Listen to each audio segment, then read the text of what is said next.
Jadi seorang bajak laut di Somalia bukan sebuah hal yang sulit, dan oleh karena itu banyak warga Somalia yang ingin bercita-cita menjadi bajak laut. Aneh memang, untuk menjadi bajak laut di Somalia caranya sangat mudah.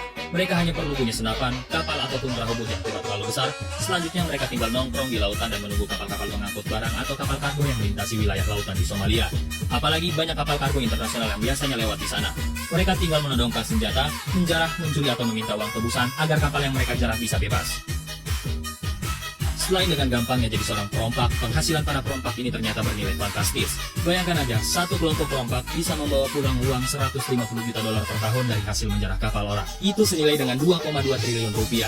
Atau setiap anggotanya para bajak laut, mereka akan mendapatkan masing-masing 2 juta dolar per tahun, atau senilai 30 miliar rupiah per tahunnya. Makanya gak heran kalau para orang tua di Somalia mendorong anak mereka yang masih muda untuk menjadi seorang bajak laut.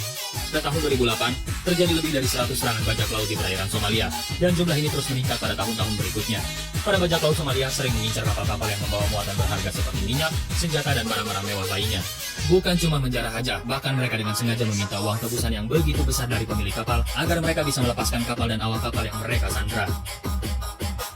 Lalu pada tahun 2009, para bajak laut Somalia berhasil mendapatkan lebih dari 50 juta dolar Amerika Serikat dalam bentuk uang tebusan. Dan pada tahun 2010, aksi bajak laut di Somalia mencapai puncaknya dengan terjadinya lebih dari 200 serangan dalam satu tahun. Hal ini mengakibatkan penurunan perdagangan internasional yang signifikan di wilayah perairan Somalia dan sekitarnya.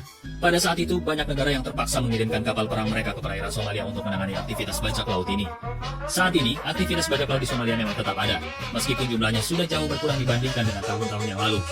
Meskipun jadi bajak laut, para bajak laut Somalia tetap memiliki keluarga dan bersosialisasi dengan para warga di kampung mereka.